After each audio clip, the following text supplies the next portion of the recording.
making Cavill this guy again. So welcome to another episode of With Enough Prep Time. I'm your host, the Nerd Man, and today we are going to be talking about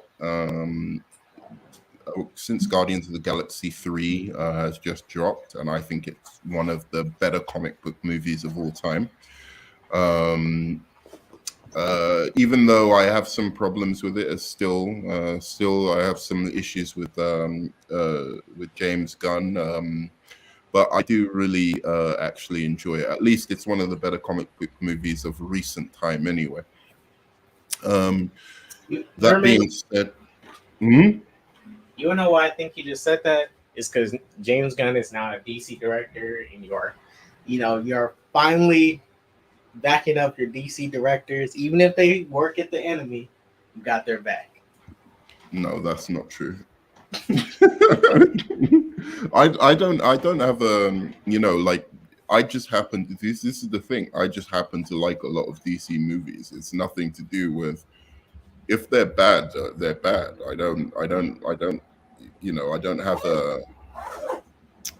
some You don't have no allegiance or something like that to any of them. If they're bad, they're bad. They're good. But I thought we'd look back at Guardians of the Galaxy Volume 1 and 2. Let me make this clear. I like 1, but I don't love these first 2 movies. I don't love Guardians 3 like that. It makes sure I don't love them. They're not even one of my favorite James Gunn movies anyways. I like Slither more than both of them. Spoilers. Oh, right. Yeah, we can do spoilers on Guardians of the Galaxy 3, of course. But spoilers, the near death was so good. Which one? Quill or Rocket?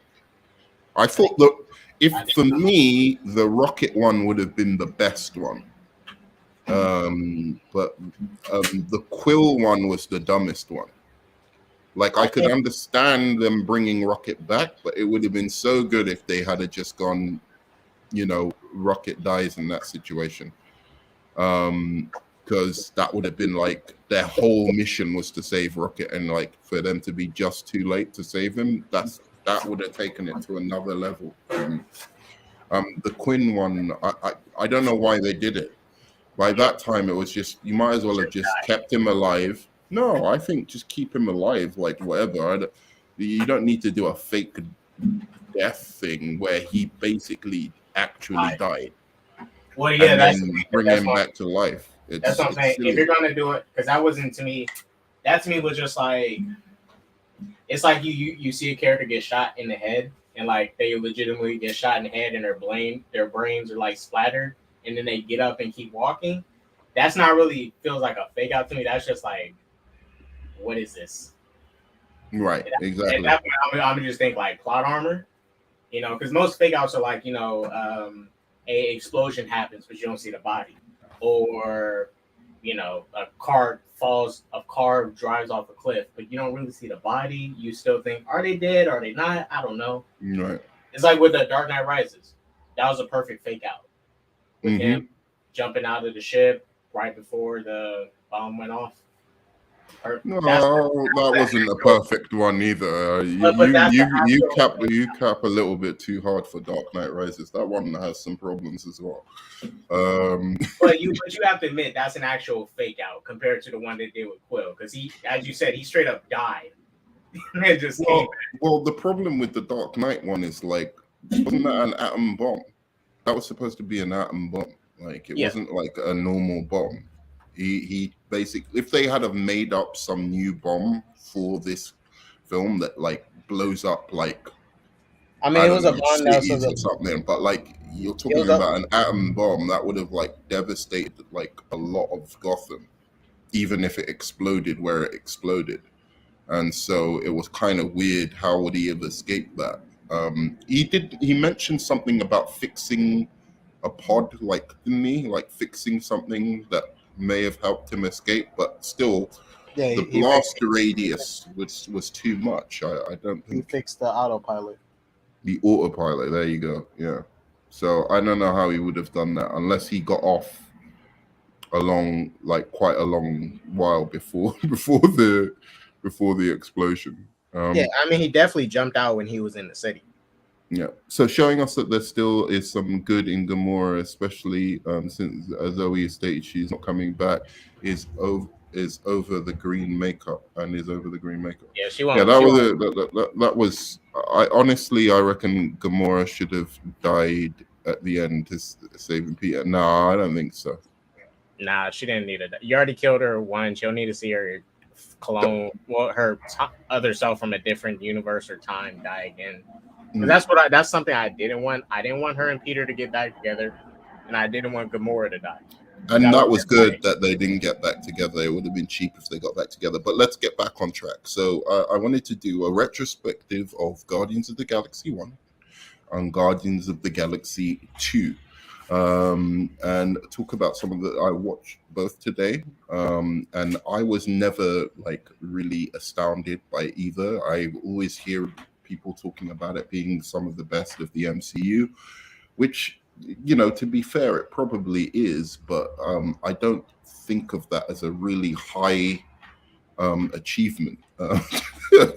That's my only problem with that kind of with that talk, because I think the MCU is kind of like they're all on the kind of same level. A lot of those movies, and it depends if they float your boat, then I can understand that. But to me, there's a few standouts, but a lot of them are just like really kind of mid. But in any case, so I wanted to go back and watch them again because I'd completely forgotten about what happened in Guardians of the Galaxy 1. And I'd somewhat forgotten what happened in Guardians of the Galaxy 2. So I went back and watched them today. And I want to know what your feelings of, like, did you have any problems with them? Did you have fun with I think you really liked the first one. Because I've got a few problems with the first one that again comes back to the hypocrisy between how people talk about MCU movies and how people talk about DC movies. Like, I've got a few here that are like, I mean, for Guardians 1, I appreciate it for being compared to the other MC movies at the time and what it did, taking those characters that no one really knew about. I appreciated the whole sci-fi. Like, I think up until that point, that was really the most sci-fi MCU film that really explored that genre and, showed all these different planets, all these aliens and stuff. I appreciate it for that. Appreciate it for the costume design. The characters, they cool. I don't hate them. I mean, I'm not really fond of them. I don't really love them like that. Guardians 1 to me is cool. I can see why it would be a top 10 MCU movie. It's definitely top 10, right? So what do you give it as a score? Because I give it a B. Yeah, it's like a B movie. I don't think it's one of the B plus. It's like between. I think the third one is way better than the first one. I agree. Like, the third one is better. And that's good. I mean, that shows growth, But like the second one, I would give like, I think it's a little bit overhated. Actually, watching it a second time, I think what happens with some people, and I think this happened with both Shazam movies as well, is like people take one or two jokes that they don't like, and then they blow that up and make it like, oh, like the whole film was like that, and with Guardians of the Galaxy 1, I think in the beginning it's really terrible, like the jokes, like really awful, and then there's this taser face joke as well, and then right at the end it gets a bit like emotionally manipulative with the music and stuff like that, where it's like it's kind of like hollow what's happening, but they use that music, the well-known music that we know, to make it seem like it's much more emotional than it actually is. I mean, it worked. Look, you can't take away from James Gunn. Those emotional beats do hit. The emotional scenes, regardless if they hit. Even in the stuff I don't really like from James Gunn, The emotional stuff finds a way to hit. I mean, shit. I was over there crying for Rocket and his walrus friend when he got laid out and died. Wait, why are you laughing at that walrus, bro? Why are you laughing at the walrus? You've got problems, bro. That walrus was sad. Anyway, It was sad.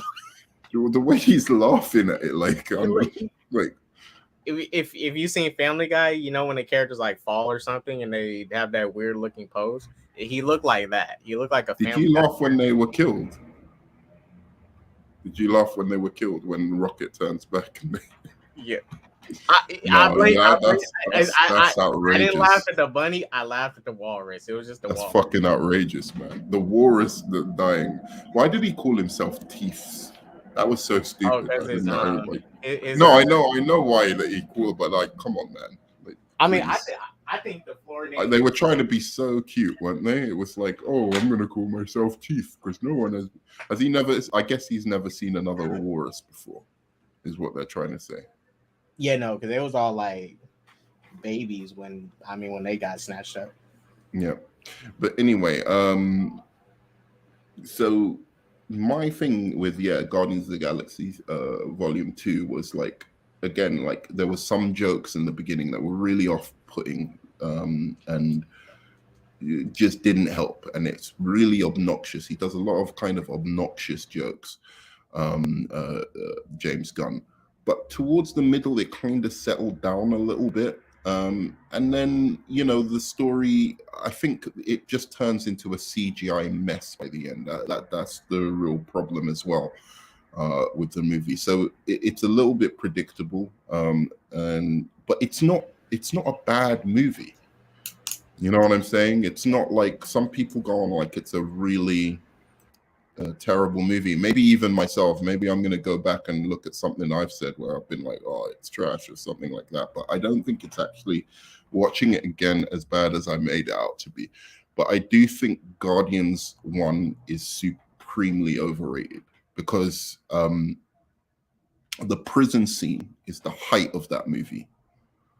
And then everything else, kind of like, I've seen it in other sci-fis, I've seen it in other things before. So let's talk about Guardians 1 first. Let's get that out of the way.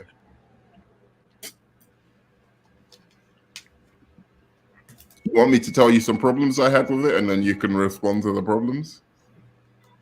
I mean, I think I might agree, but yeah, go ahead. Okay, so here's one major problem I had with it, right? Yep. So I'm gonna see.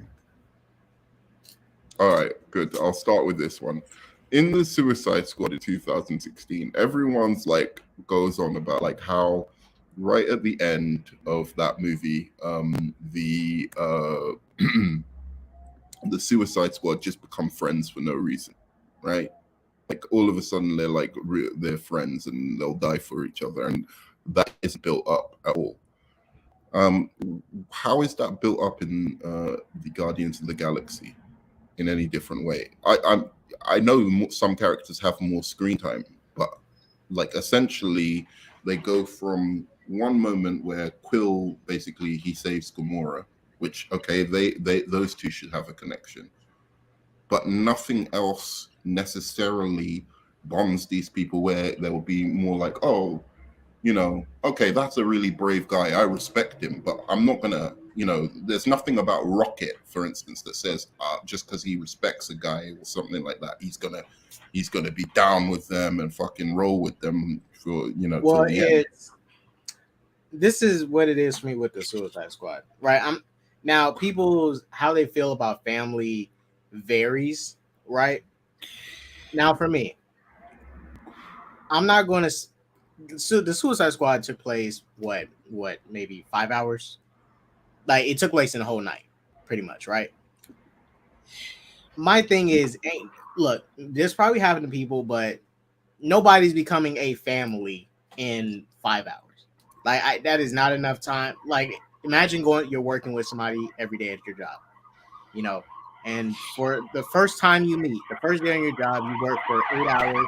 You're not going to be family. Right, they was trying to that film. Not saying David Ayer was trying to emphasize that, because that was probably changed, but they try to emphasize this whole family thing. Like El Diablo literally says it, like, you guys are my family or whatever. Like, what are you talking about? Yeah, but he's the only one who says that. The rest of them don't say that. Everyone in the Guardian says, like, oh yeah, you're my family, and do all this and now there in the end. And the Guardians takes place over what, 1 day, 2 days? That first Like movie? 2-3 days. 2-3 days maximum. Like, But they're that's in prison, and most of the time they don't like each other. Most of the time they're just bickering with each other. Nothing happens specifically between that moment where he saves Gamora. I understand why Gamora and him suddenly respect each other and like Well, each other. did But you? nothing happens between that makes Rocket suddenly go, "Oh, I'm with these guys," or Did you remember that that? make. Well, Yeah, it go on. was a part of it was okay. Groot. But Groot in that movie was insisting on helping a lot when they found out there was this bigger purpose instead of just doing it for money. Remember, their first goal was to take this thing to the Infinity Stones to this guy. They didn't know it was the Infinity Stone. Take it to this guy to get money. They're all in it for the money for a moment, except for Drax, who just wants to get revenge. Then See, once, go. then once they figure out it's a Infinity Stone, Groot, who is in a sense like Rocket's son, or Yeah, wherever you want, they're close. They're like family. yeah, That they're close to each other. Okay. that forced Rocket to have to just stick with Groot. But there was moments in the movie, especially when Rocket. You remember Rocket and Drax's moment when Drax called Yeah, Ronan yeah. to that planet, and And he then broke Rocket. down with because he called him a rat or something like that. Yeah, and well, no, not that. That was before, but the after, when Ronan called them to that planet, so he can fight Ronan. Rocket got on him because he told him, we all have dead people in our lives, but that is no excuse for you to get the rest of us dead along the way, right? They had their moment, but I'm not saying the people in the suit, like, if they said they was friends, cool.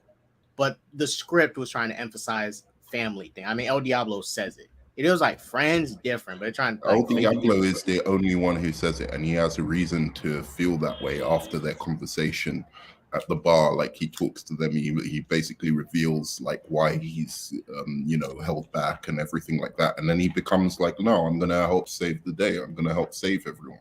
I mean, yeah, Like, that's I don't. And this thing, when did it say they're all psychotic villains and assholes? Who? That's your own mental projection. Like, first of all, Deadshot wasn't necessarily a psychotic person or villain or whatever. He was just like, he was doing it for his family. Was a bad dude. He was doing it for his family. He was doing it for. Yeah, Harley Quinn is some psychiatrist who basically got turned by the Joker. So, and it's not like she blows up her fair share of children's hospital with Joker. Yeah, but none of that stated in the movie. Okay, but we know she does that shit. Okay, so there's those two. Then there's Killer Croc. Then there's the Boomerang guy who was like basically a psychopath and only cared about himself. And he runs off. His own people. He betrayed his own people that was robbing the bank with him. Yeah, and he runs off. Remember, he runs off when they go. Everyone can go. He just runs off basically. And then later he kind of changes his mind, but I suppose he walked off, thought about it, and kind of changed his mind to go with them. And what was the other one? You've kind of got me out of like. So it was El Diablo. El Diablo definitely wasn't a psychopath or a psychotic. He was. He wasn't. I wouldn't say, but he was a bad dude because he was prior to that with the fire thing. The reason his house got burned down was all the enemies he created with his gang. They was going around, he was using the powers to burn people up and stuff. He was straight up executing people. There's a reason. No. He got in prison because of what he did to his family, and that he was a gang member. He caused the fire, but he was a gang member, and he was going around killing people with his powers. Yeah, Killer Croc was just, you didn't even know what Killer Croc was.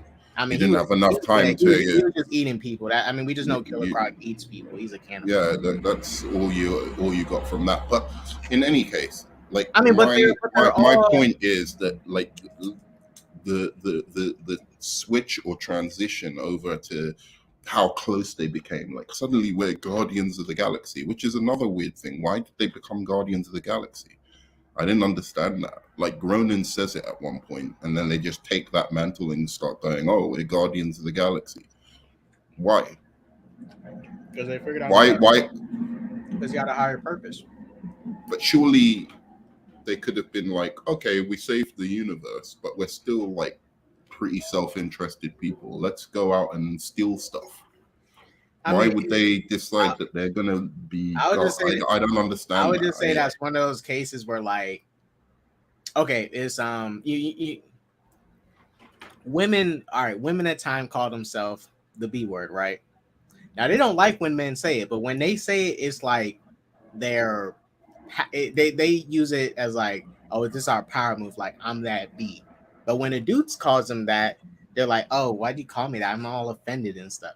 It's like people take on names that might be used as insults towards them or whatever, and then they just adopt it, and it's just they just run with it. I think it's just that case with the name. But as far as like, but it was very strange that transition as well. Even that transition was just like, okay, now we're Guardians of the Galaxy. It's like it never came up during the rest of the movie. It was just Ronan, and Ronan wasn't even talking to them. He was like, "Look at you, Guardians of the Galaxy." Like in some weird speech, he was like Guardians of the Galaxy, and he was talking to the Nova Force and everybody. I think the second film, that's when they should have like officially like donned the name, because this is their origin. Because you could have had a thing at the end where they're like, what name should we go by? Like near the end of the movie where they're at the Nova Corp. They're like, where should we go by? And then they're like, Ronan said Guardians. That sounds kind of cool. And they go like, nah, that's whack. We don't want to use that. And they're still like figuring it out, but then they decide to run with it for the second movie.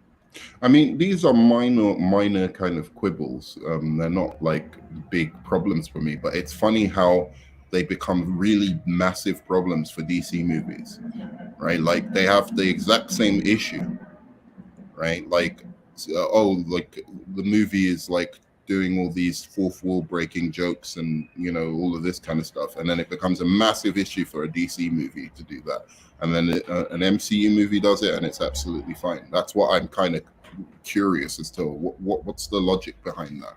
Like they literally did the same thing in that. I didn't realize because I completely forgot Guardians of the Galaxy. Well, for example, with Suicide Squad, right? We know WB was trying to make that their Guardians of the Galaxy. I mean, you can see it with the way they released their they did the album release. It was a really good album. The music was good, but when I rewatched that movie, the way they utilized their music in that movie compared to how James Gunn, like it seemed like they just wanted to do it just to do it. Because look at that whole first like 30 minutes, they literally play the whole soundtrack of all those songs, like not really using it in places. For example, remember the part when Joker and Harley was falling into the vat? And they played one of the songs from the soundtrack. And I thought that really worked well. But you had other songs from the soundtrack, just like James Gunn did for Guardians of the Galaxy, that was key to certain scenes. And with the Suicide Squad, there's probably one scene, which I like, the Joker and Harley scene where they fall into the vat and they played a song from the soundtrack. I think that went perfect with it. But then the rest of the movie, I think the one with Amanda Waller worked quite well. The Rolling Stones song, for instance. I don't see, again, I didn't really, I mean, maybe it's just me, but I didn't really find that those songs were as distracting. The only thing that's distracting, I didn't think they were distracting. It's a superhero movie that's using songs after another popular superhero movie did that. So people wanted to be like, oh, it's just, they're just trying to make another Guardians. But to me, I don't know, like the Suicide Squad, I could see that what's his name was trying to do something very different.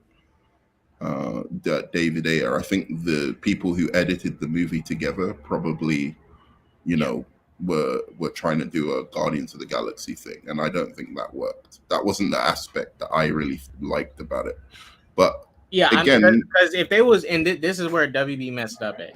If they was thinking, oh, we got, because this is the difference between the Guardians and the Suicide Squad. The Suicide Squad is the actual team of villains. The Guardians is not even really villains. They're just, there's a difference between being a misfit and an actual like villain. Like, I don't misfits, and that's like a two different things. So the Suicide Squad first one should have been a bloody, gory, still, very emotional film we can emotionally attach ourselves to, but they tried to make this PG-13. yeah, sure. I mean, I don't know that Even the Suicide Squad has to be bloody and gory. I mean, just because, like, I think that's just a. I don't. Why? I mean, the cartoons aren't bloody and gory. Like, yes, it the was. animated films were not bloody and gory. I mean, they were just on a suicide mission, and they had their suicide mission. That was it. I didn't see it as like, remember in Suicide Squad Hell to Pay when they showed the bullet still lodged in Reverse Flash head and you see the blood gushing out? okay, I mean, there was a couple in the movies. Suicide Squad comics brutal. There was a couple of brutal bits, but it wasn't like overwhelmingly like. But that's the addition of it, like that brutality. I don't want to watch a Suicide Squad movie and it doesn't. Like, I'm not saying it just needs to be. It's like a vampire movie. When you watch a vampire movie, you want to see the vampires directly suck the blood out of the dude's neck in a very nasty and gory way. I don't want to see like some bootleg vampire sucking. I want to see, because that's part of it, the gore. Not saying that's what makes it. Not saying that's the only thing that makes it good, but you gotta have it there. And also, you have the story too. All right. So again, these are very, very minor quibbles I had with the movie because I actually enjoyed it for the most part. But like, there was a couple of things I wanted to just ask you about. This is nothing to do with Suicide Squad. This one. So, how'd you feel about the dance off thing? You didn't go over that. The dance off. I think it hurt. For me, it hurt some of the third act just a little bit. That dance off thing. I think it was part of the whole jokey nature of it. Some of the jokes just didn't really land. I don't think it harmed the film that much, to be honest. It's something that I can imagine this specific character of Quill doing, which is one reason I don't necessarily like him as a character, but at least I feel like, oh, that is something he would do. And that was something mildly kind of set up throughout the movie. So it didn't bother me that much, the dance off. I did think that the way they defeated him in the end was a bit weird because I'm like, they basically said you can't touch this thing, the power of it will kill you. And I don't care if they weren't directly touching it themselves. They were basically they also blown up and died. They should have. Well, Quill, it turns out he's half celestial, so they tried to add that in to kind of explain that. But that does not explain how the fucking raccoon does it. That does not explain how Drax does it. Or Groot. Well, Groot wasn't in there because Groot had already died. Oh yeah, but, he died. It doesn't explain how Gamora is able to touch any of that stuff. It's like, to me, that was a massive problem. I was just like, that's undermining your own kind of storyline a bit. If you look at Infinity War, Gamora couldn't even survive a splat to the ground. So how can she hold and touching in Power Stone if she can barely handle falling to the ground? Right, most exactly. Power characters can handle falling. That's like, I like the emotional thing that happened in the third act. Peter seeing his mother, all that. But as far as like looking at it from and that's why I say the MCU's power scaling has been trash. It's why same issue with Infinity War and stuff.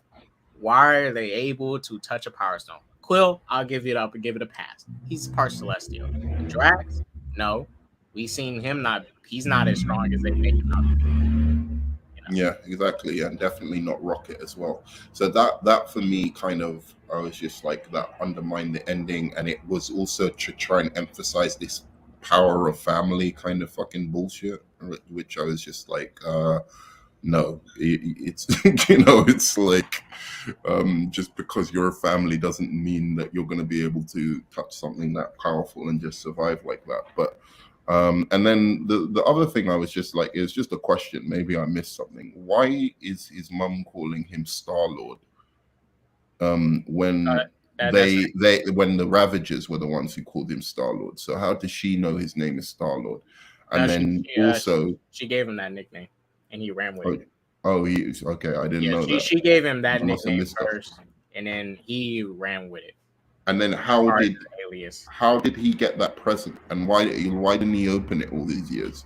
He got this present from his mum, and like, I mean, but the grandfather basically took it, and then he ran outside. He's picked up by the aliens straight away. So how the hell does he because get it back? That's what I was kind of curious. It played into the whole aspect of him, like Guardians 3 finally acknowledged it, but him not wanting to revisit Earth or anything related to it. Like he because he couldn't even accept or fathom his mom's death and stuff. He was trying to, block that stuff out. He didn't want to revisit nothing from Earth, And even that letter. Did he open up that letter in 3? Was that gift was the you thing you're talking about, right? That he had in 3? He opened it up in number 1. It was the tape that his mother left tape, which I would have thought that he had from the beginning. Like that's why he has all this music. But apparently the music was from just something else. I don't get it. Like he had. I thought the whole point. Well, he had one tape because he already had the music player, and then his mom's tape added on to the music he already had. But yeah, apart from that, some really poor humor that I don't enjoy much. I thought the film was like on rewatch, it was enjoyable. I just don't understand why it's considered. I think it's on the same level as Star Trek 2006 or like other space adventures. In fact, there are much better ones, to be honest. So it's just it's an average space adventure movie, or maybe above average, a little bit above average space. And I mean, for movie, so what the end like, but it's not masterful cinema or something like that, Yeah, it's not no Nolan movie, but looking at it from comparing it to the movies that is part of the MCU, it's the most different. It's like the whole sci-fi, like actually being like Iron Man 1, kind of dives into sci-fi with this mechanic, but Guardians dives into sci-fi, like actual sci-fi. And I gotta appreciate for that, because at least in Guardians 3, it pushed the boundaries, you're saying, of of the world of the MCU. That's interesting. Okay. So I mean, no other, because like Thor, and I think this is where Thor felt on his aspect, not doing anything with the magic aspect of Thor. They tried to base it in science and not magic, which was like, okay, you kind of killed the purpose of Thor. It's like trying to make Wonder Woman science and not the magic. Which do you know where it came in as? Did it come after Winter Soldier or before Winter Soldier? I think it came after Winter Soldier, right? Guardians. Like it came around the same time as Winter Soldier. It was after Winter Soldier. But it was the same kind of year or same 2014. Same period. Because to me, Winter Soldier and this movie are their first really, I would say, their first good movies. I don't think Avengers really holds up, other than it's so fun to see the superheroes just together. But as a film, I think it's really basic. Like the plot is just here's the plot of Avengers. Aliens come to Earth to take a Tesseract square that does something amazing, apparently. And the Avengers beat them up. That's the plot. It's the entire plot summary of Avengers 1. So there's no twists or turns. There's nothing. It's just the Avengers getting together as a group Then they have a big action fight at the end, and it's a very, very thin story. There are some good performances, but visually it's not very good. I think it's got some of the better jokes in the MCU because of what's his name is actually that's his strongest suit, because everything else I think he's completely average at. What's his name? Josh Whedon. Yeah, I think he's completely average at everything from action set pieces to emotional kind of elements to. I wouldn't say the act, because his Avengers movie out of the rest has the best action in my opinion. But that doesn't say much. I mean, like I don't know that says a lot. I mean, well, because it doesn't have better action than Guardians of the Galaxy. Guardians of the Galaxy has like much more interesting, intricate. I'd still say Avengers. Like Winter Soldier has some good action as well. As far as characters fighting as a team, like doing, because I can remember some set pieces where you got Hulk and Thor fighting on the giant thing, and you have Iron Man and Cap doing that combo attack. Iron Man shoots his beam at Cap's shield, it spreads out, kills the Chitauri, then he flies up. Is as far as showing combat and characters working. You mean like doing teamwork, kind of? Like you look at Infinity War Endgame, those was missing. Like it was a lot of cuts in between of those. It was missing in Infinity War and Endgame. Like Endgame lacked a Iron Man, Thor, and Captain America fight. It was just Iron Man and Thor get their asses whooped, and then Captain America just steals the whole show. Oh, okay. So it was no synergy. Or they work together. You're saying a bit more, or it felt like a team of people fighting together, not like a team of people. It's like I don't even understand why people love that so much. I find that like when they do those fight scenes, it really kind of like takes. I don't know about anyone else, but it kind of takes me out of the film. I'm just like. It's kind of silly. It's like what a child would think to do in a fight because it looks cool, but like no one who's like a proper like warrior or combatant is going to be like doing team moves like that. It's just if silly. You're fighting and then some of it doesn't even make sense. Like I remember like Thor electrocuting Iron Man, and it's like. If he electrocutes any other robot kind of thing, it doesn't charge them up, but it charged up Iron Man. Does that make sense to you? Iron Man upgraded the suit to absorb the lightning and then do that. No, he did it in Avengers 1 before he even knew about Thor. He electrocutes him and then it charges him up. And not only does it charge him up, it makes the suit somehow stronger. So it's not like it's on full energy. No, wait. Well, that wasn't intentional. It was like fighting at the time. Sure, but that's silly to me. I think that's completely like what is that? Well, I mean, yeah, that's not even. I mean, what I'm talking about is like, because like if characters are fighting solo, it's like a Spider-Man, right? If I see Spider-Man teaming up with another Spider-Man, they have to fight in synergy together. There got to be those combos. They have to connect. There has to be some. Even in Spider-Verse, they do this better in Spider-Verse. The combat with the Spider-Man together. Look at No Way Home. The No Way Home didn't really have that. It had them swinging together in synergy, but not fighting together in synergy. If you're gonna do superhero team stuff, like the characters really need to be in synergy, like synced up. Like even in parts in BVS, Wonder Woman and Superman doing those combos on Doomsday. Which they did but those looked more realistic to me. That's why I like the action in BVS, because it didn't seem like it wasn't like all of a sudden Batman is going one up with Doomsday, like when clearly he shouldn't be able to do that. Like you see in the Avengers movies and the Marvel movies, you see like Black Widows fighting fucking what's his name, Vision, and taking him on, and I'm like, how is she doing that? What is going on here? You know, like it's that Well, I kind of mean, stuff. well, Actually, that's in BVS, the way they were fighting together was more like it was a little bit messier.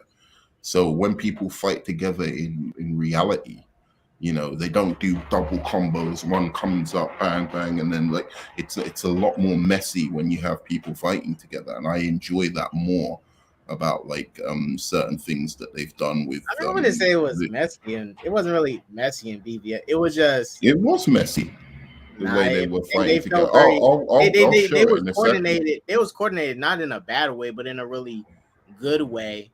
The only problem with the BVS fight was that stupid Lois Lane being under the water, and uh, Superman leaving the fight to go help Lois for taking super long to do it. I mean, Lois just being there was so like, go home.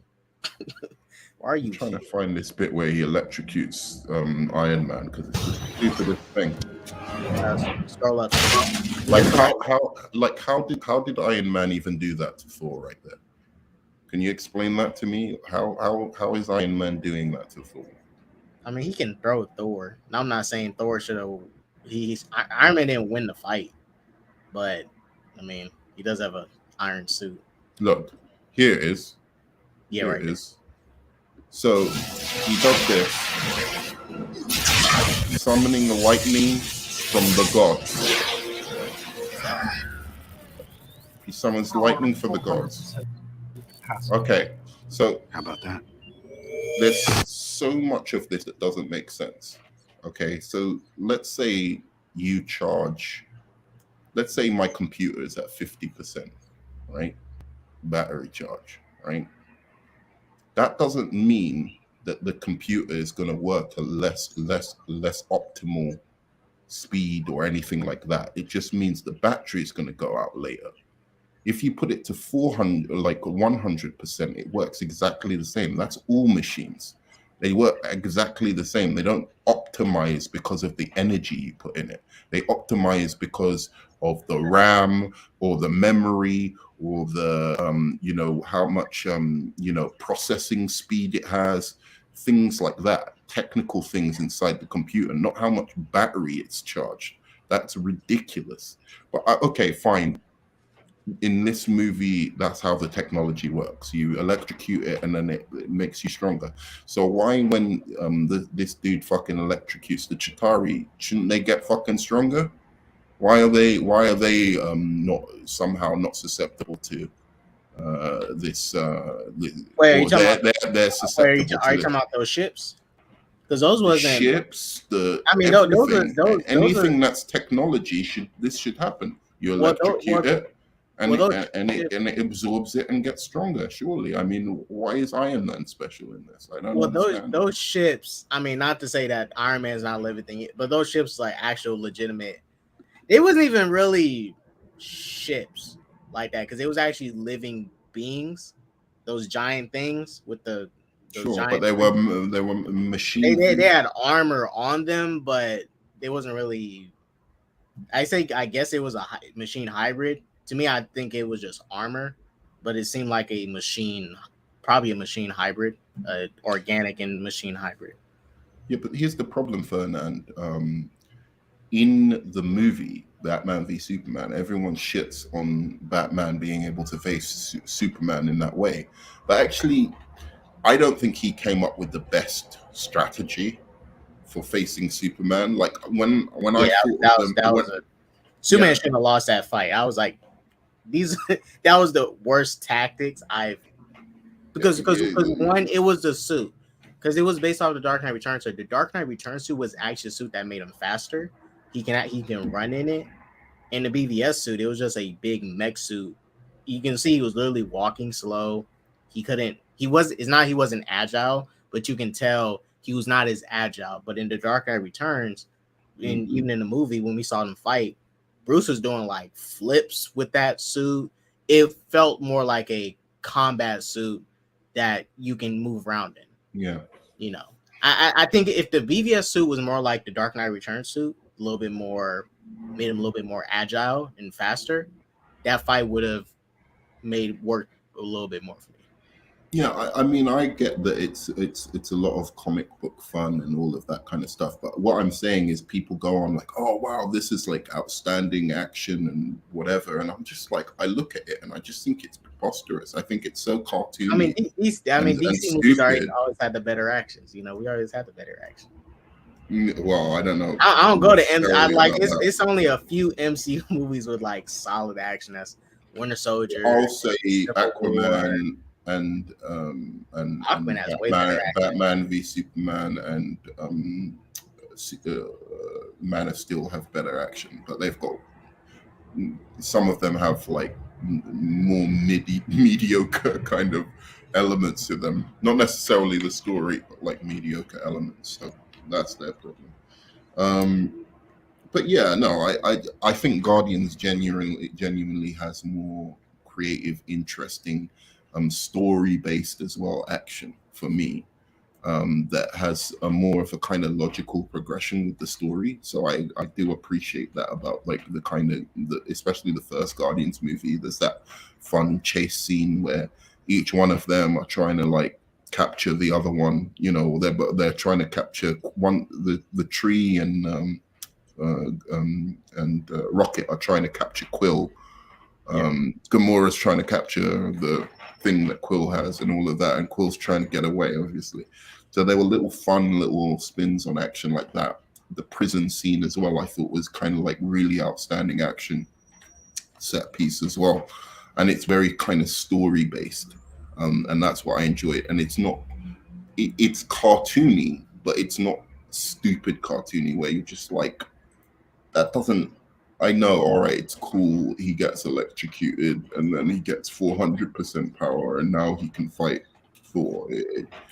I'm like, okay, you know, whatever, fine, I'll roll with it. I'm not gonna ding the movie for that, but it did even then that struck me as like that's stupid as shit. Like, you know, either make Iron Man's suit like so powerful he can fight Thor, or just forget about it. Like, don't. Well, I mean, that's always been. I mean, it's a consistent issue. Iron Man, he has the because I'm Batman, you know, plot armor. He's the because I'm Iron Man. But they did that because he's the first hero of the MCU that came out, so they catered to him. You know, they basically suck him off the most. So they're going to make sure he has the best tech.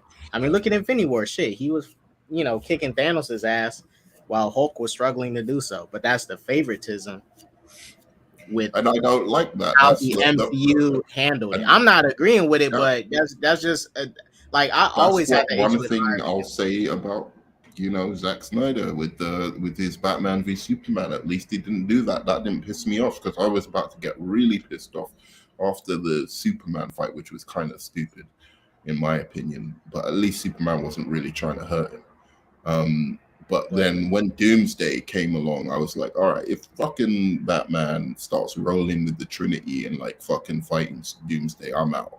I would have walked out the cinema. You know, like, but at least Batman was holding back. He just shot like his you know, kryptonite, whatever bomb, and that was all he wrote. Apart from that, he was just ducking and dodging. If his mech suit wasn't destroyed, then yeah, I want to see him out there fighting. But if you don't got a mech suit, I mean, I don't want to see him punching. Like, if he's doing stuff like jumping from here, trying to throw like a kryptonite batarang at him, you know, and then zipping. Well, if he flies, like providing aerial support. Yeah, I could accept him flying a plane into him or something, but like, you know, exiting out of the plane, ejecting.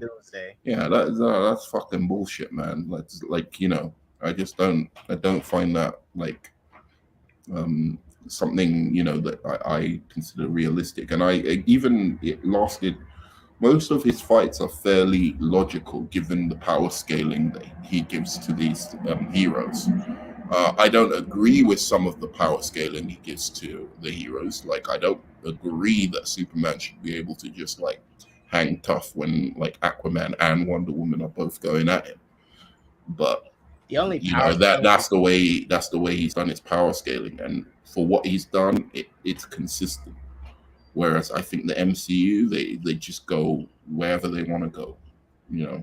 The only power scaling issue I had for in general with the Zack Snyder verse stuff was Wonder Woman's downgrade of power from Wonder Woman 1 to Justice League, and the Batman and Superman fight. I didn't like Batman winning at all with the type of stuff he had. If it was the Dark Knight Returns type of suit, okay, I can see that. But not with that suit and the tactics he had. In my opinion, I don't even think Superman should have kept instigating. I thought that was really dumb of him to keep instigating a fight with Batman, pushing him and stuff. Like, dude, just take your finger, push him on the ground, and just and then be the voice of reason. Say, listen to me, like my mom's in trouble. Could you please help me? Right. That would have been the logical thing to do. That fight was the only one that I've seen like that was really like super illogical.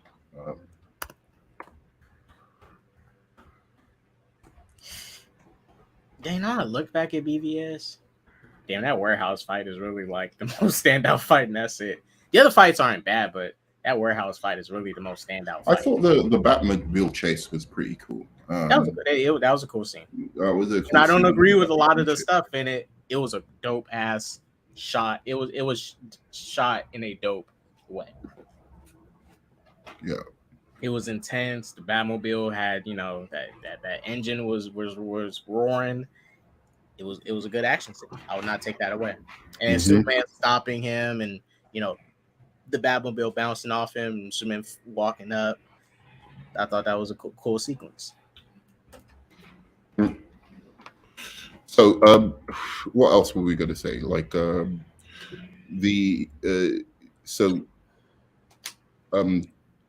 going back to Guardians 1. The problems I had. There was only I think I covered all of them. Apart from that, I don't really think there was like that much. But I just think that again, it was just like, to me, I don't know where the profound love for all of this kind of stuff comes from. I think it's just a little bit over the top, but it's all subjective. I mean, the same love people have for Guardians 1 and 2. I don't have that because I really still don't care about the characters because I don't care about them. It's like, the Suicide Squad. I like the team, but I'll be honest with you, I don't always like Harley Quinn is definitely a member I'm going to like. Even if I don't really like her portrayal of the movie, I'm going to more than likely like Harley Quinn. With Guardians, I like the movie. I still don't care about the team because they're not a team I read about. They're not a team I really care for. No, I can separate the two. It's just I'm not that engaged. I think people who probably read the Guardians stories and then they see Guardians, if they read the Guardians, then maybe. But I've heard that they're very different, like the comic book from the film. So I don't know how that impacts people, because everyone was even saying like Adam Warlock is like completely done wrong, right? Like from this Guardians 3 movie, and I didn't care because I don't know Adam Warlock or anything like that. So we should move on quickly to I guess I can just move on straight to the like reviewing thing that I wanted to talk about. So I really think like Rotten Tomatoes is just bullshit.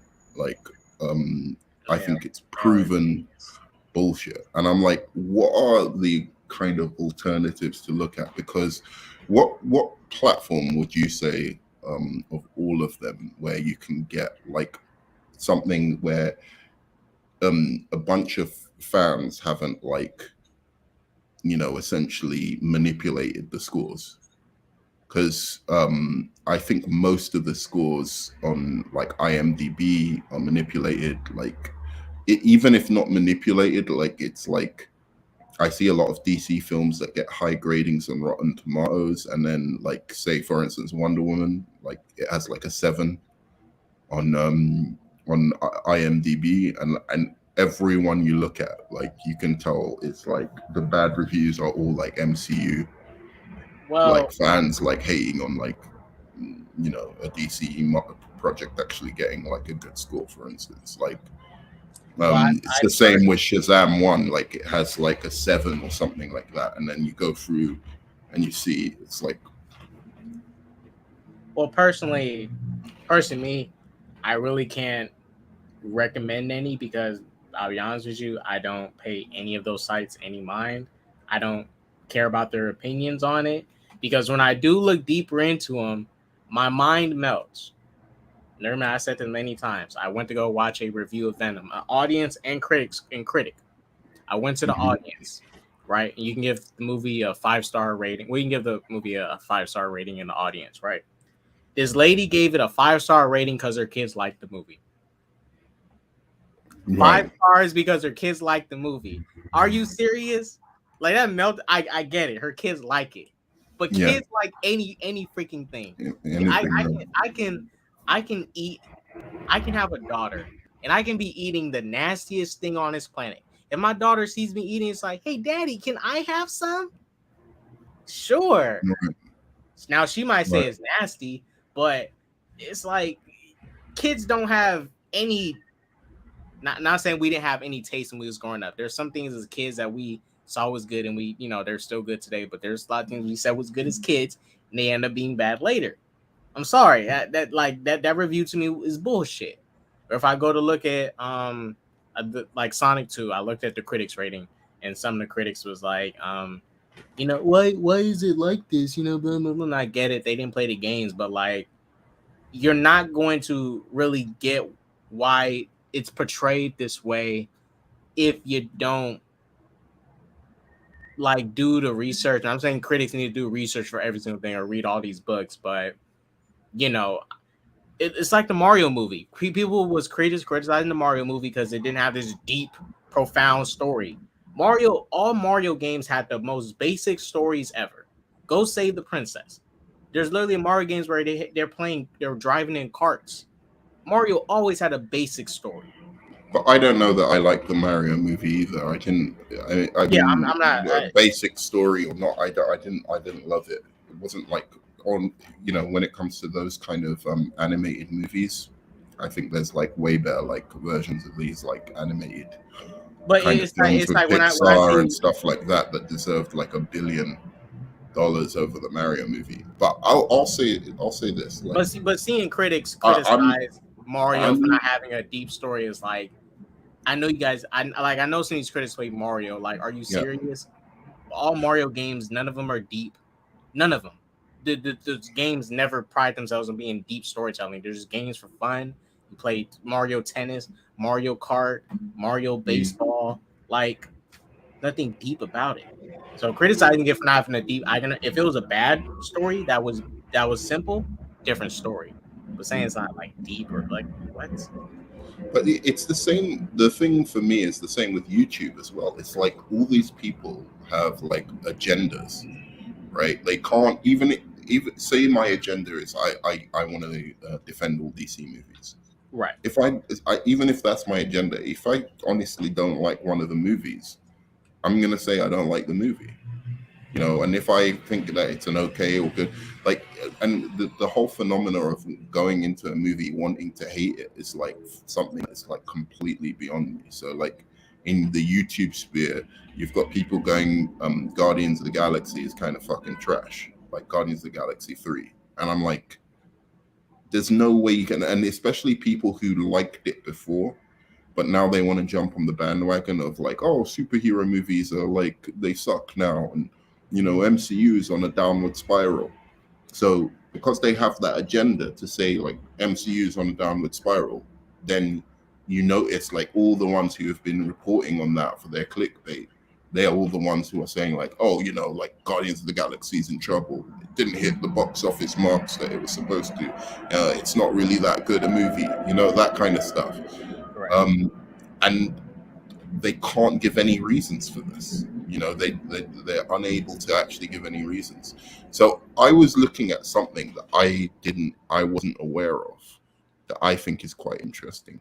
Well, no, man, real quick. Personally, it's just because you asked a question earlier, what review sites I would recommend. Honestly, if I had to recommend anything to anybody, I would say just watch. You know how people used to watch Cisco and Ebert. Like, Yeah.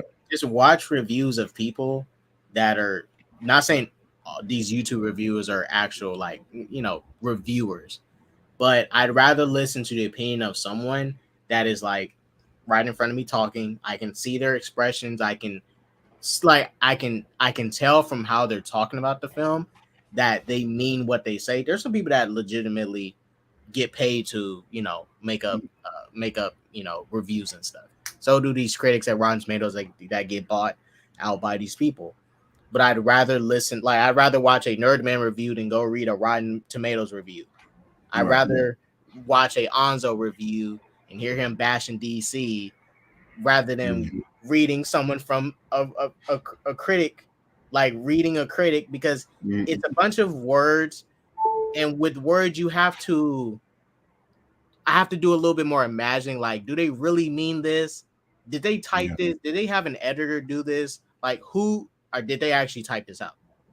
Right. But with a review of someone behind the camera, I can see everything, see their expressions, see what they're saying, hear what they're saying. Like, I recommend that to people. Watch reviews of people that you can actually see. Yeah, no, I agree with that in some sense, but I also think that the YouTube. I'm not saying they're the only ones. They always have agendas, so it's like it's hard to, like, you look at Tyron Magnus, obviously a big Snyder head, right? Yeah. So he's not like a fanatic Snyder head like some of them, but he's a big Snyder head. So he's like, and he doesn't like certain types of movies from the jump. Like he's become an enemy to those kinds of movies. So it's like you take it. I can only take his review on something like the Shazam movie with a pinch of salt, because it's just like I already knew. Like I could predict before he isn't gonna like it. He's not gonna give any good reasons for not liking it. It's just kind of like imbecilic. Oh, it's not Snyder, and they should have continued the Snyderverse. Okay, I agree with that, but that doesn't mean every movie DC does is bad.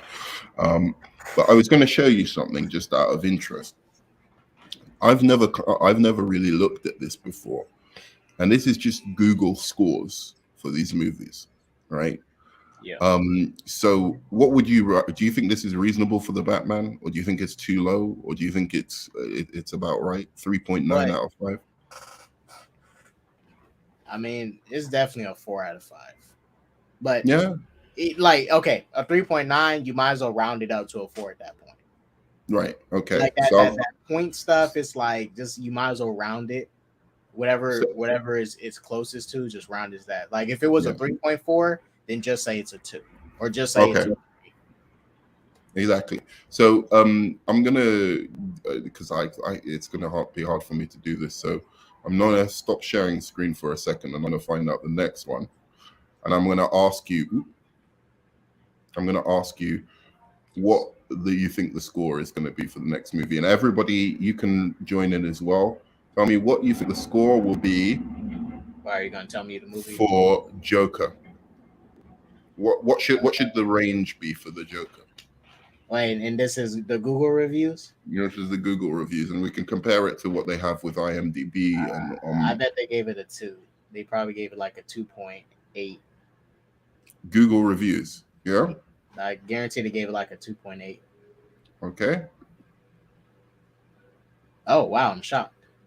4.5. Now, let's compare that to Rotten Tomatoes, which 4.5 would be around 95%. Rotten Tomatoes gives it 69, IMDb 8.4, Empire 5 out of 5. Okay, so anyone who wants to play this game in the comments, also you tell me what do you think the scores for the next few movies are going to be. Okay, and see, I'm going to go back again. Yeah, tell me what you can talk. That's why I recommend at that point for anybody, like, okay, I take the Google review serious more. I know what the score is. You can show it. I'm not going to say it. Mm-hmm. I take the Google review more serious than the Rotten Tomatoes review. Now that's me taking out my bias. Like just taking out my bias of me liking DC stuff. Looking at the Joker as a film. That's a really good film. It's probably the most successful film about mental health to ever exist. Right? It's not saying Joker is a hero of mental health, but the movie is about mental health. Mm-hmm. It is. And yeah, no, absolutely. You can just And bring it's up well, yeah, no, I was going to say it's also about like what, class systems. what could warp class systems and what could warp somebody into becoming something like the Joker in the real world. And I thought it was done quite successfully. I thought the Joker could have been a little bit more brutal, but then looking at the reviews and what they were saying about it, I'm glad that they didn't do that, because if he was, then those reviewers would have been even more like they had their claws already sharpened to take this movie out, because it was a DC movie being like a little bit extreme with the Joker. Like, the Joker's a villain. That's what he's supposed to do. So anyway, next movie is Suicide Squad 2016. What do you think the score would be on Google? And this is again, I'm because I don't think the reason I'm showing this one is because I don't think people use this. So this is one where I think that the people who are saying what they think about it are just saying what they think about it. They're not guided by any kind of mission to take the movie down, because nobody reads these scores anyway. So you tell me, Suicide Squad 2016, what do you think? I'm guessing 3.9. 3.9 out of 5. That's 2016, yeah, the first one. I mean, there is like, because most of those Google reviews is audience people, so factoring in audience, 3.9. Okay, no, I don't think that's that bad. Let's see. I was close. See, I knew it. It. And then compare that to, because I also think the movie's fairly really enjoyable. I think that's a little bit high for me. I would give it a 3, or maybe like a 3.4 or something like that. But I enjoyed it at the time. I didn't think it was that bad. And then look at the Rotten Tomatoes, look at the IMDb, look at all of these, and these are ones where, again, people look at IMDb. People know people look at Rotten Tomatoes. So there's a much more chance of, like, if they've got something against DC, or they've got something against MCU, or if they've got something against Star Wars, or they got something, whatever it is, they will be they'll know that they can get their hooks in by taking the movie down on those sites. So 3.8.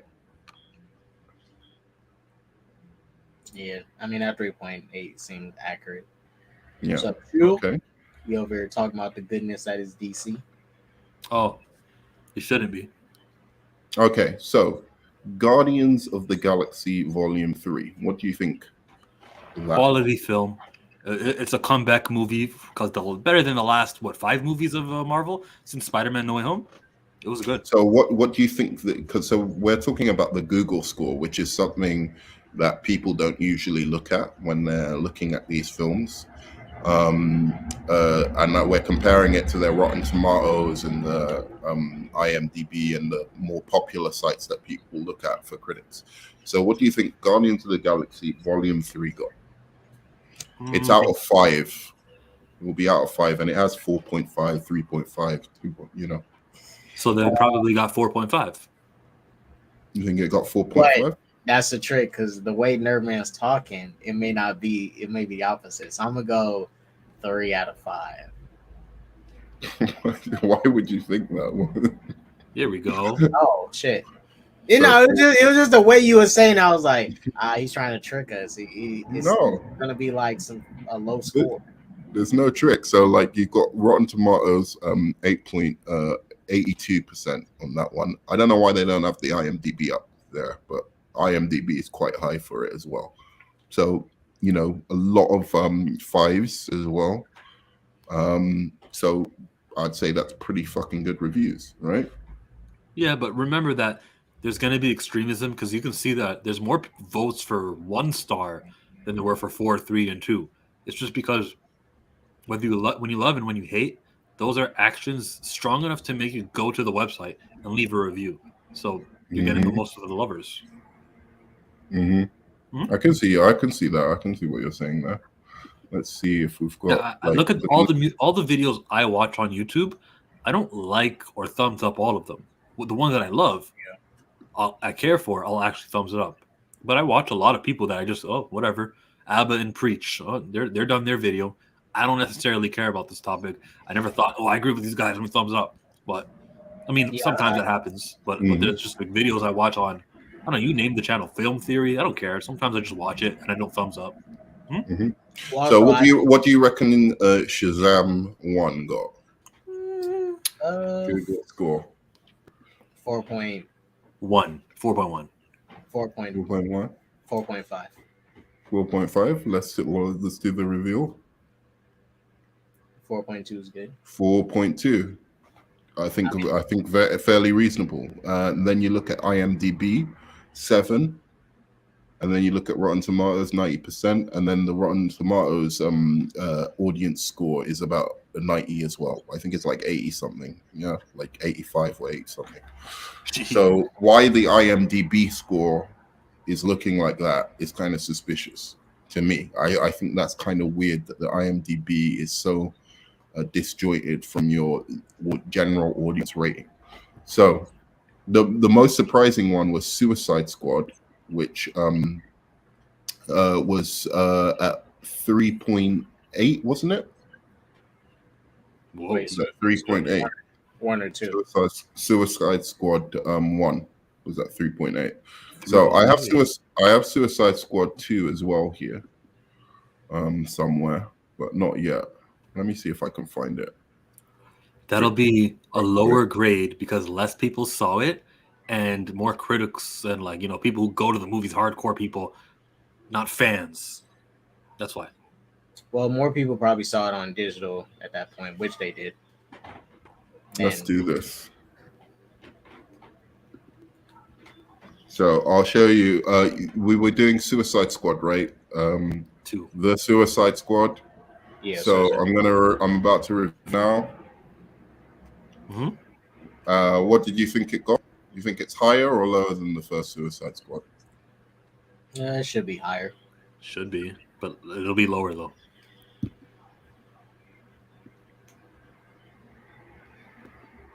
Yeah, lower. Yeah. So one was 3.8. Yeah, the first one was 3.8. Same about pretty much same amount of reviews as well. So when I say I don't think that this Suicide Squad was as popular as some people make out, 7.2 on IMDb, and this is the one that people always call the masterpiece online, and I'm like, I don't know where you're getting this idea from. Because you have to, because this movie was a hit digital. It was not a hit in theaters. Right, exactly. And I think there's a reason it wasn't a hit in theaters. Lockdowns were still in effect, and scared people didn't want to go in public places. That existed during that time. Movies were making more money at that time. Movies like Black Widow had already made money, like the exact same scenario. But Black Widow, based off MC, still like that's it. No MC movie at that point should be making less than 500 million. But it was pandemic, so I give Black Widow and Shang-Chi their passes. But no MCU movie should be making less than 500 million at phase 4 of the MCU. Yeah, like that's look at what Ant-Man 3 did. Like Ant-Man 3 under no James Gunn has supposedly a lot of fans. He's got fans in New York and places where they stay indoors. All right, it was he was supposed to bring. It was. This is the thing. It was not the pandemic. I just don't see where you have to factor that in. It's not the pandemic, my friend. I think Godzilla and Kong came out during the only successful same-day release movie of that year. All right, I'll tell you what. Let's do it like this. So, which one do you want to find out next? Wonder Woman or Zack Snyder's Justice League?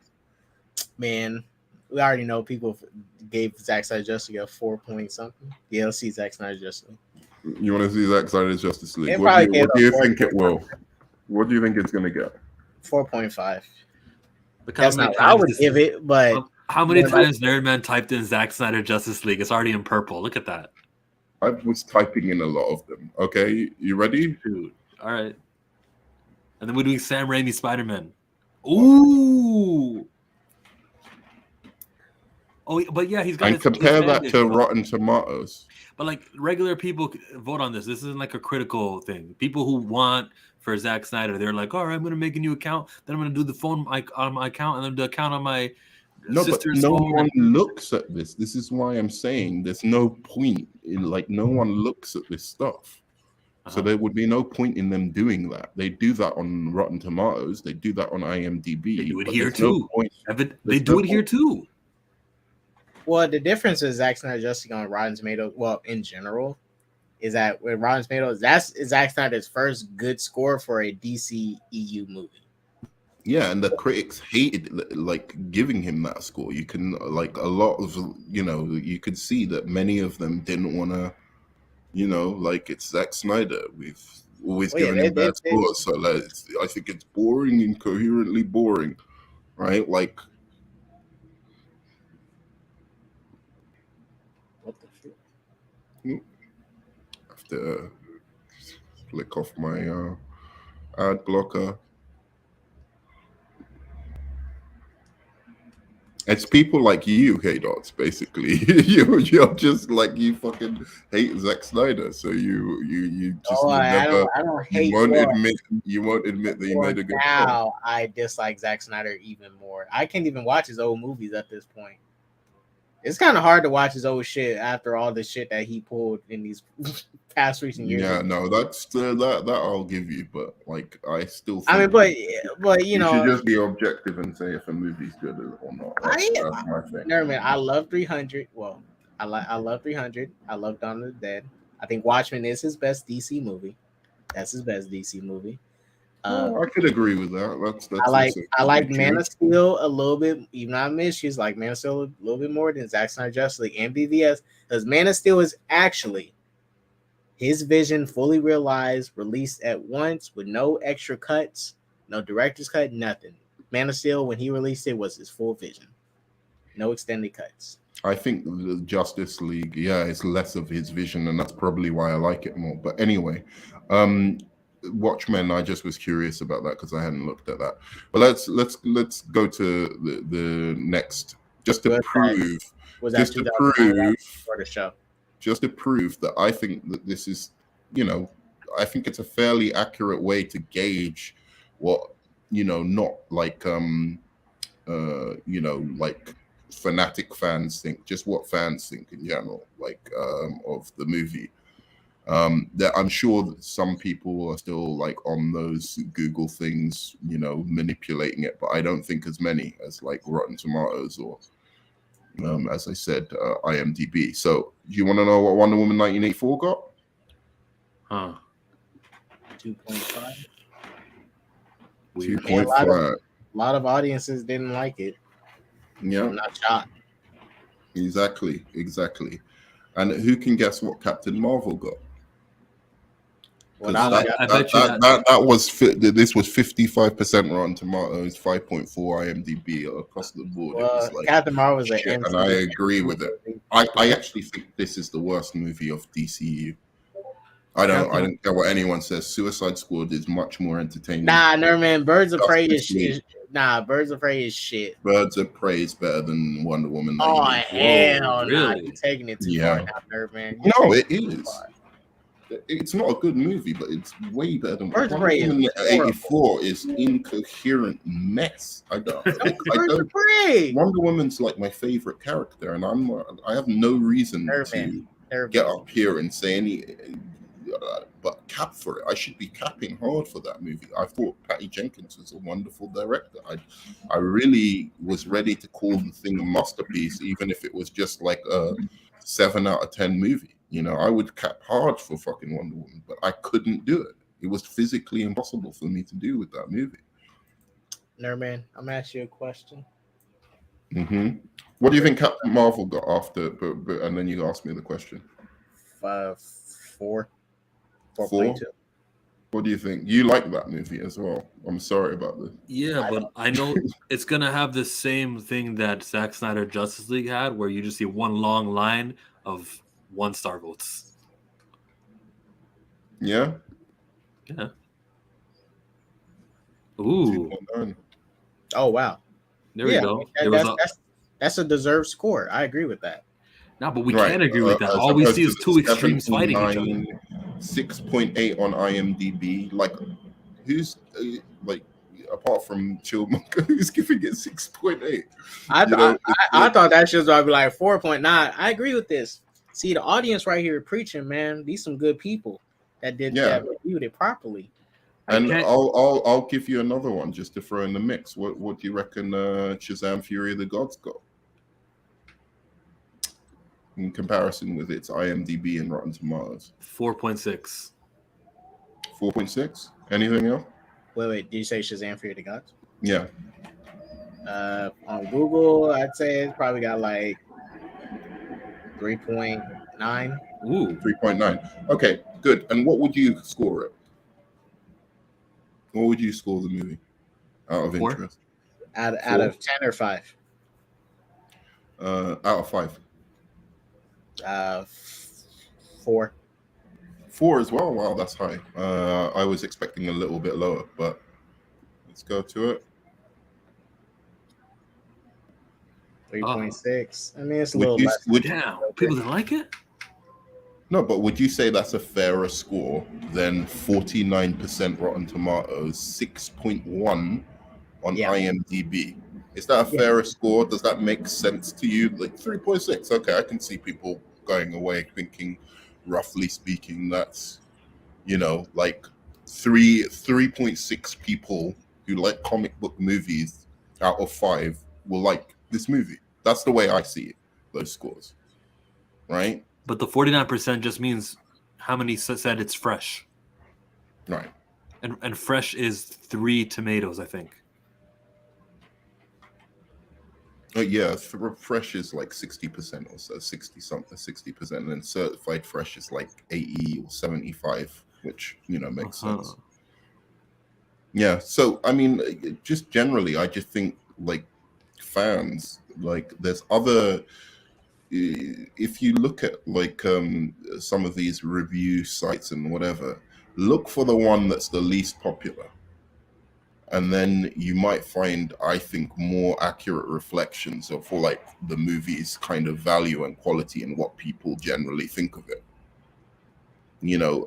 Looking at Rotten Tomatoes, I'm telling you, those critics have fucking agendas. Yeah. Some of them don't like comic book movies, period, and want to get them out of the way of cinemas. Some of them are MCU heads.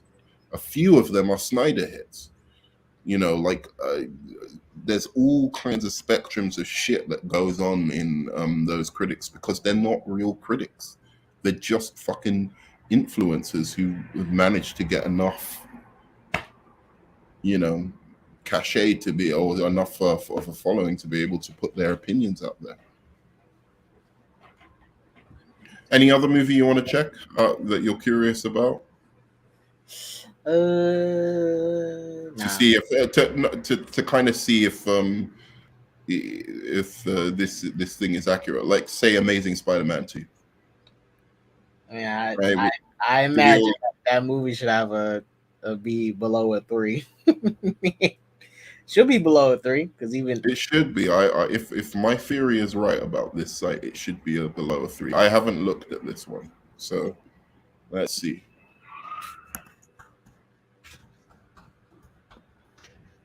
I'm gonna be very disappointed if it's anything above a 3.2. Oh, what the fuck? Well, it's audience score. I told you the audience is stupid. You can't trust them. Yo. You can't trust the audience, man. They some dum-dums. Dum-dum. Look at Sony buying all these shill accounts. Look at that. Had to have been paid for. I like Andrew Garfield Spider-Man, but why? All right, what's the first one? The first one should be good. The first one was actually really good. If the first one has a score less than okay. 4.5.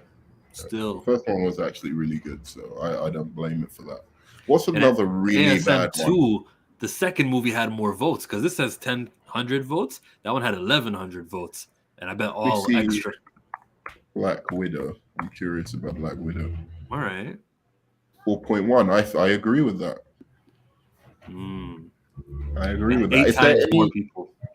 Is there any really, really bad one that you can think of? Like, Eternals. Go to Eternals. Oh, Venom 2. if Eternals is, I'm gonna have to just give up my Don't worry. argument. It If will be a bad Eternals, movie. I have Eternals no has high score. doubts. Look at that. See that? Okay, All those. 3.3. That kind of, I can roll with that. I can That's roll with that. too. Check out Venom 1 or 2. It doesn't matter. I don't think Venom's that bad though. Like, but Venom 2's bad. So, Venom. Okay, good. Venom 1. that's Venom 1. Yeah. Yes. And then Venom, Let There Be Carnage. Yeah. It's too high, but I don't think. I think I can see people who just want to go and watch movies. I'm sitting here watching Nerdman type enjoy it. everything out, but like it's already there. Just hit down on the keypad and then just enter. Please, Nerdman. Like I want to help you. Help me help you. You don't have to type in everything all the time. Sometimes it finishes your word automatically. Yeah. Well, at least this time the audience have seen reason and decided to give the second movie, which was definitely even worse, a lower grade. You know, there's a progression with the audience here. It should be lower, but there's a progression. It should be lower as well. This should definitely be lower. But this is progress. So when Venom 3 comes out, it's going to go to 3.5. Yes. So there's progress. But I can see people who just generally enjoy watching these movies. Morbius, though, even Morbius has to have. Oh, let's see Morbius. Morbius is because that's a notoriously troll of a movie. Morbius is going to be 2.0. A lot of people like Morbius. I bet it has 3. A lot of people like Morbius. Wait. Look at one of the reviews. They have to be trolling. Go look at just one of the reviews. Just one. Sony has no shame. People are gonna be trolling. They bought these. Look at the user's name. Bully McGuire. Amazing. No other words.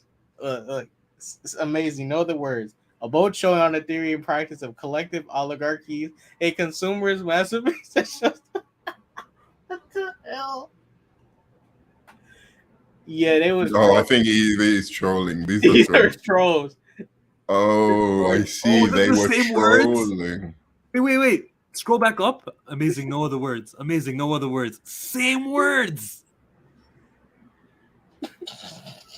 Sony, we see through you. Okay, this is some troll. This one specifically was trolling. This was the audience as a collective.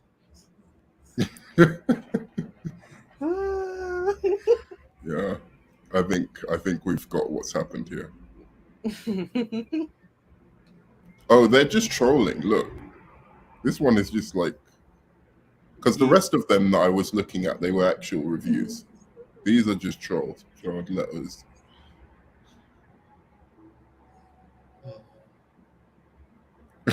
Will God will ever reach this movie as a cinematic written by angels. Oh, it was later trolls. Okay, that's why. I think they're just that was like simple. Yeah, 101,000. Like that, there's so many people who participated in that one. It's got to be fake. That one was actually funny. I give them that.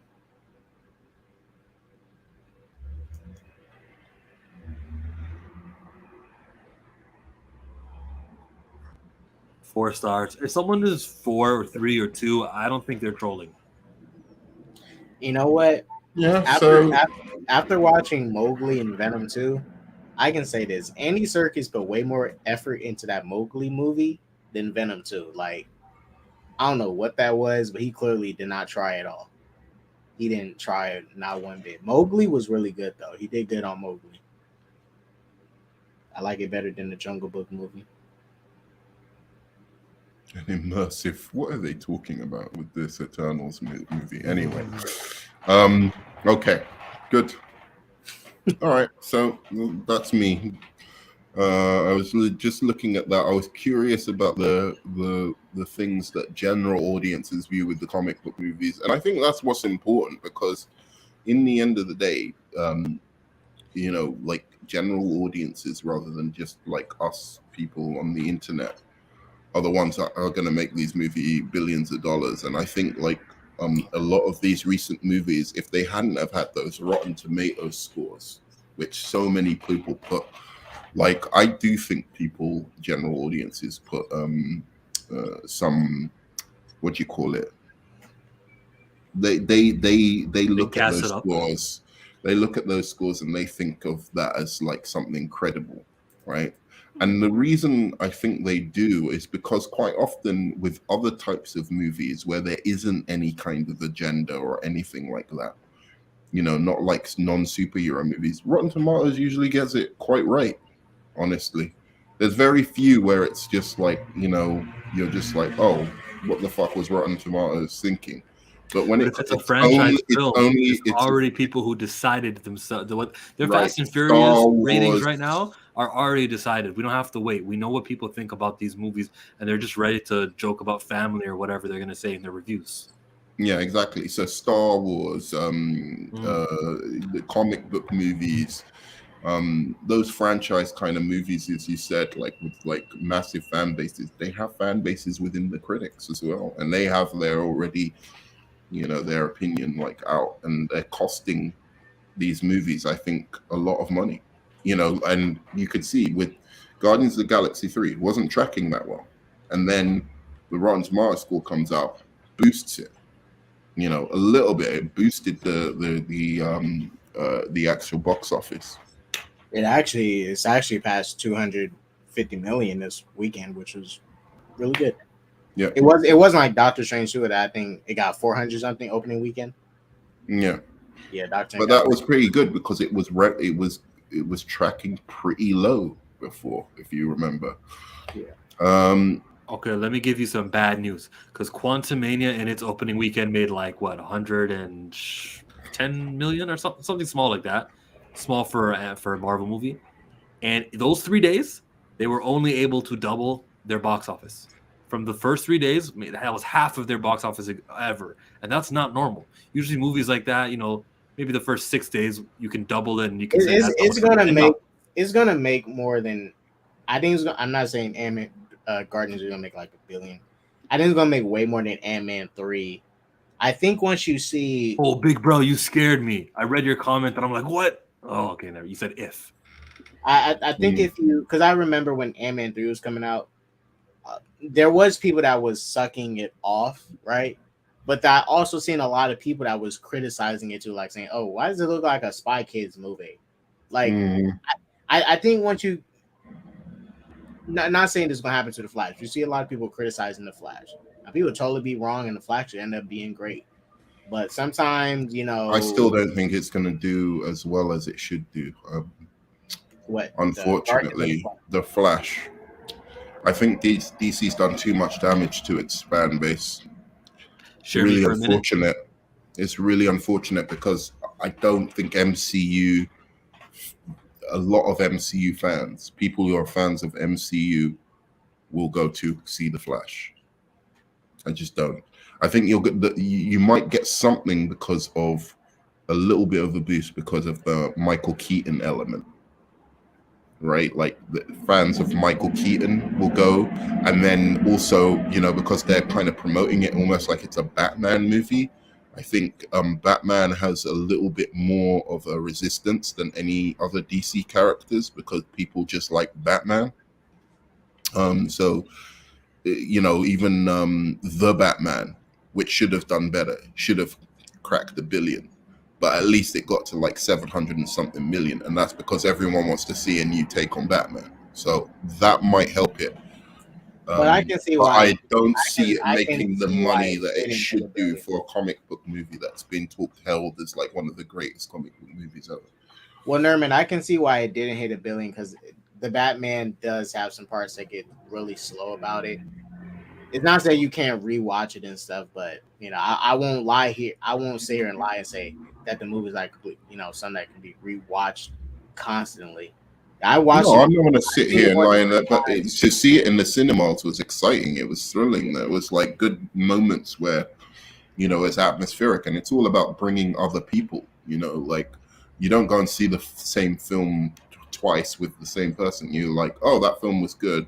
I want to go and see it again. I'm going to invite another friend, and like that kind of thing. So that's how you get the repeat viewing. So I don't think that harmed the Batman. And like, I remember the Joker. Like, I went to see the Joker with like 5 different friends. It was just like and they were coming to me because they know I like comic book things, and they were like, oh, you want to go and see the Joker? And I'm like, yeah, I want to go and see the Joker again. Blah. So I think it can easily have that repeat viewing. I think there was repeat viewing for the Batman. I think something else was missing from its box office, and I think that was DC fans.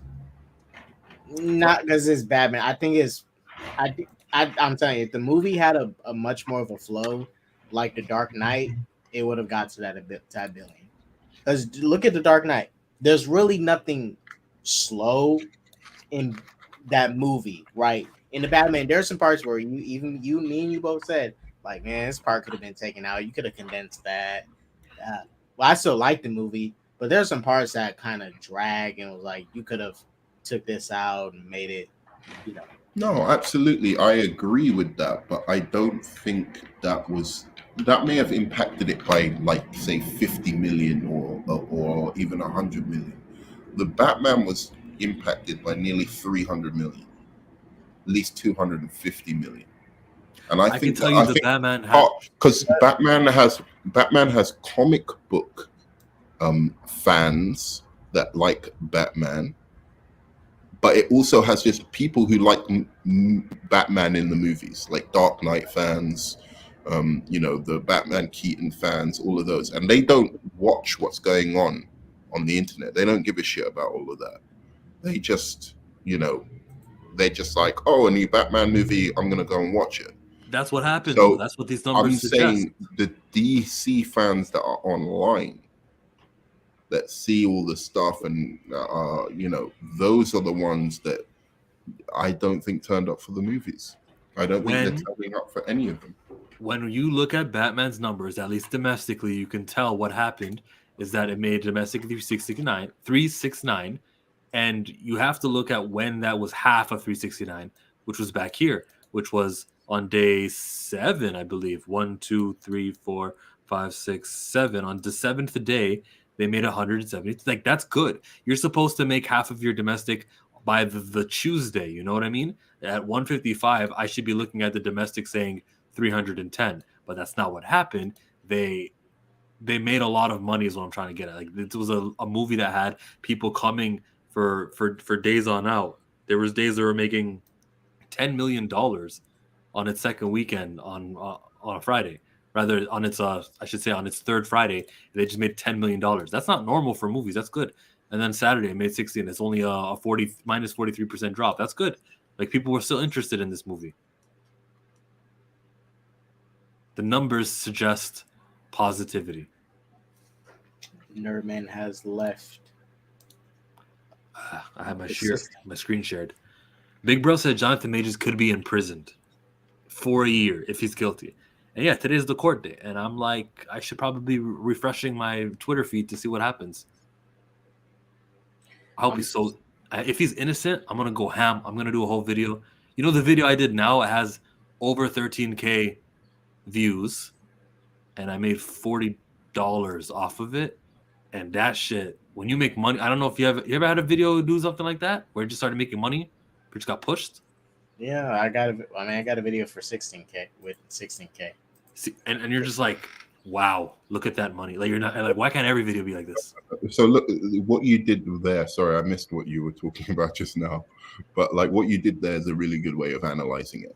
So you saw that the people who went to see it were going to see it again and again over the next couple of weeks.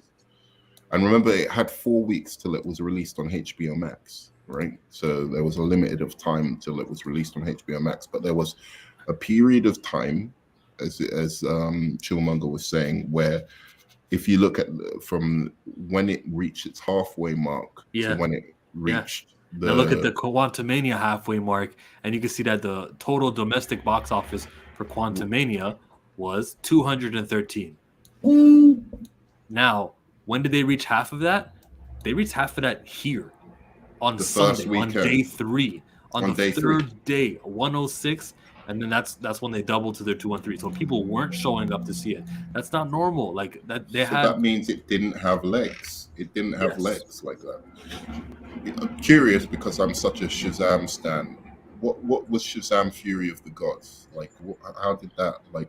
Was the drop like really high like straight away, or when did it make all its money? I'm curious. I think it did on the first weekend. I'm pretty sure. Okay, I'll show you. Let me find the numbers and share my screen. Shazam's domestic. Oh my God, only 57 million. So only Yeah. 57 million. So what's half of 57 million? Would that be 23? Yeah. I was looking at the international. Oh, Well, sorry. Let me put it up there. Sorry, you're looking at it there. you see how it's 57 million domestic, and so they reached half of that much by let's just say 30 million because that would be 60. They reached half of it, just like on day 3, just like what's it called, just like the movie I just showed you, Quantumania. Mm-hmm. David Zaslav is such an idiot. Let that movie burn like that. Yep. I mean, I But didn't. it was the critics as well, man. The critics annihilated I, it for I think no it. fucking reason. For I think no it. reason. It It was the just critics, but WB pushed the movie back twice already, and then they barely promote it. They don't even utilize the Super Bowl. Gosh, these idiots. Yeah. You have the Super Bowl, which has probably your biggest audience you can get ever watching one in one place. You don't play the Shazam trailer. They played the trailer, but like, yeah, that was dumb. But I think the critics didn't help. Like because most people were criticizing the movie without even seeing it. They were just like, "Oh man, I wasn't going to go and see it," but like, now I'm really. I mean, critics has power, but not that much power, especially You will be for a surprised. DC movie. Because all right, let's look at, for example, Jeepers Creepers Reborn. Right, that movie didn't make any money because one, it only appeared one night, but it already had a that franchise is not really looked at because of the director. So there's a total obvious reason why no one wouldn't go see Jeepers Creepers Reborn because they don't like the director. He's a convicted pedo, all that. Oh, Right. really? Like it wasn't even critics that destroyed this movie. The director destroyed it itself with his history. Who was it? Victor Salva. Okay. Look, okay. What I'm saying is But to be fair, this movie with only appeared one night. DC movies, I do think they impact it. Not with with MCU movies necessarily, because I think that's just got a fan base that they go to those movies. With DC movies, I think it does affect it. Because if there's anyone who's even willing to give them a chance anymore because of the mess they've made of their universe, it will be because the people are talking about it. It's actually quite good. Like, we'll see with the Flash. I think the Flash will make more money than Black Adam and Shazam, and we'll see. Oh, Black Adam. Look at that. Do you smell what The Rock is cooking? Yeah. Domestically, did they make half of their money? So what? I'm looking at 168. So it's half of that would be 84. When did they reach 84 million? They reached 84 million here on Thursday. So people were coming out still seeing it. It just wasn't a big... enough people. It wasn't enough people coming out and seeing it. It wasn't that the people who watched it didn't go to that necessarily.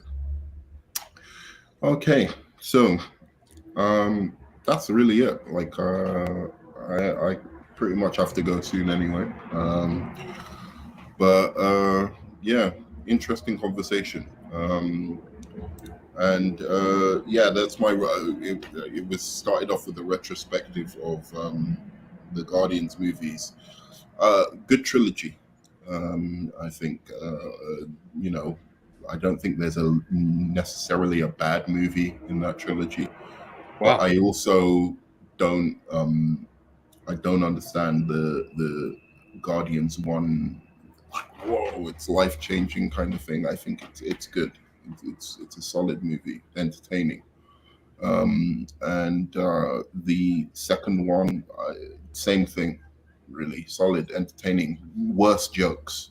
And when they're coming at you like fast and furious, like those are the worst parts of the movie. But it levels out at some points and then turns into a CGI mess. But whatever.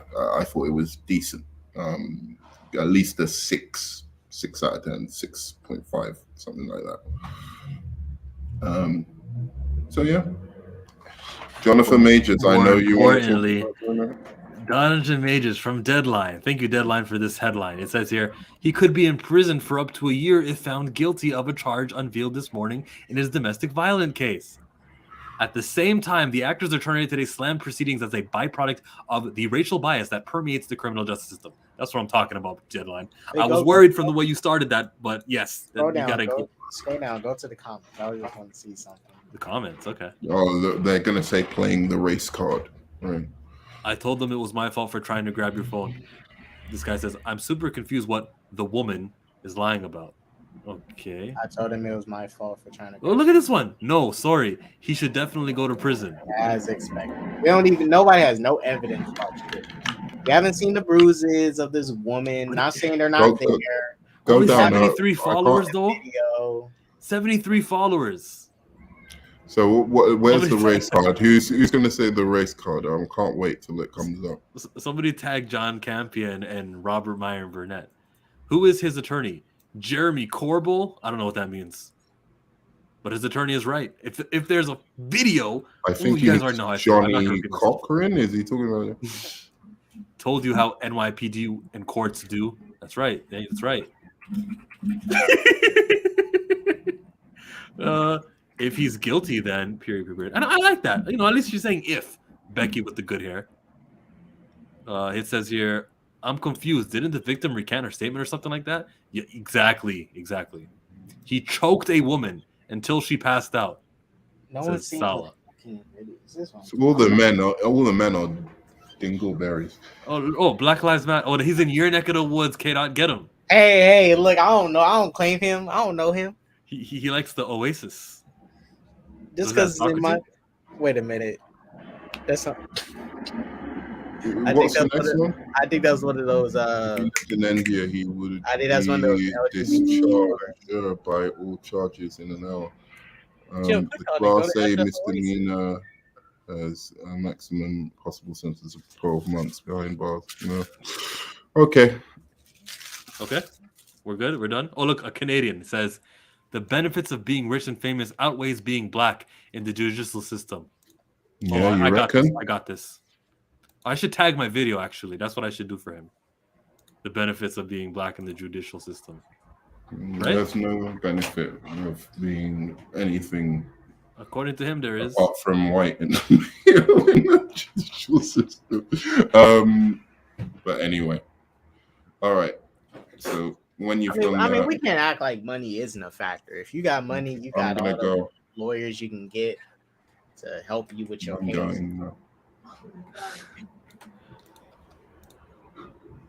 Playing a race card as always. You got it. I heard Nurman say he's going though, so yeah. We out. Thank you for having me. Appreciate you. Peace, dudes. I love you.